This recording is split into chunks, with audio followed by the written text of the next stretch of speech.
Hi everyone, welcome to another webisode of The Good Doctor. Today I'm in the company of Dr. Mahesh Vidhani. He's a specialist orthopedic surgeon from Sharjah Corniche Hospital. Welcome to this program, doctor.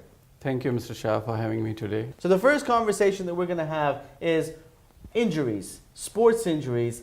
How common are they? As you know, more and more people are getting health conscious and more people are playing sports. So these injuries are getting more and more commonly. We are seeing these injuries, and it's very important to understand those injuries, how it occurs and how to prevent it. We're kids at heart. Everyone likes to do sports these days. That's right. What are we susceptible to when we talk about a sports-related injury? Yeah. What are we susceptible? What is the body susceptible to? There are two kinds of injuries we come across. One is acute traumatic injuries, which we see in contact sports like football or rugby or boxing. And another kind, which is more common, is repetitive stress injuries or due to repetitive trauma injuries. And these both are preventable, and if we take care, and and treatable. So we always encourage sports, and we keep encouraging, and we prevent and treat these injuries. So how do we prevent them? When we are going to start the sport, we should be mentally and physically prepared. Mentally, like we should understand which sport you're going to play, and you should understand your activity level, whether you are fit to play that sport. Right. For the physically, you have to train yourself. When you are starting any sport, you should get warmed up well. You should have perfect training program before, so that you are fit to play that sport. This is very important in dynamic sports like football or basketball or tennis. That's a great point. Know the limits of your body, and you've got to make sure that you don't overstress your body when you're working out. Make sure that if you are going to get involved with contact sports, as you said, or even if you're going to the gym and doing an aerobic exercise or one of these classes, you got to make sure that your body's completely warmed up. Now, when we're talking about, let's give the audience a real life example. What can you talk about? Traumatic injuries, we come across acute traumatic like any sprain or strain of the muscle, or it may be a wound, or sometimes if more serious it may be a fracture, it may be a dislocation. If more serious it may be neural involvement. Right. It depends on activity level and sports level and sports So particular if we involved. tear a ligament or injure a knee or dislocate a shoulder, those things would be traumatic. That will be traumatic injuries, that's Okay. right. And what are the softer injuries that we can experience? Now we come across more like repetitive stress injuries more commonly, which are again like tennis elbow, tendonitis, runner's knee. These are very commonly we are coming across, and we are treating those. Would a shin splint be considered as a... Definitely. Again, shin splint would be considered as a repetitive stress injury. If we get these kind of injuries, what kind of immediate actions can we take before we reach the hospital or reach the doctor?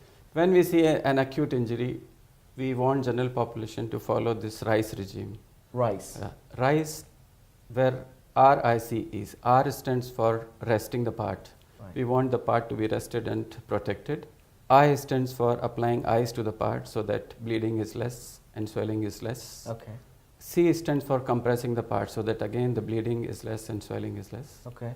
E stands for elevation of the parts. That's a great way to remember a sequence of actions that you need to take before you can get the injured person to a hospital. RICE. That's right.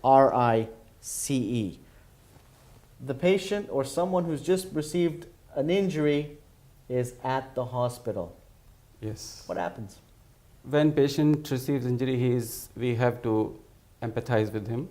We have to make him understand that first we have to assess the injury and what exactly is the injury, and then as per that we deal with the patient. Do you know why I asked this question? Because a lot of people, when we, myself included, when we get injured, we try and avoid going all the way to the hospital, and we say to ourselves, it's all right, it's not nothing major. If I put a bag of ice on the knee, on the shoulder, it'll go away.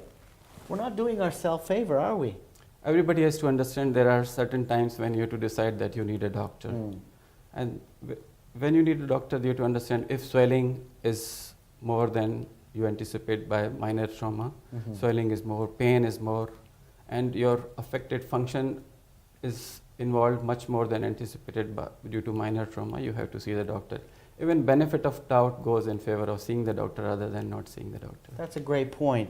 So, doctor, when it comes to modern treatments, what are some of the advancements that science and technology has empowered us with?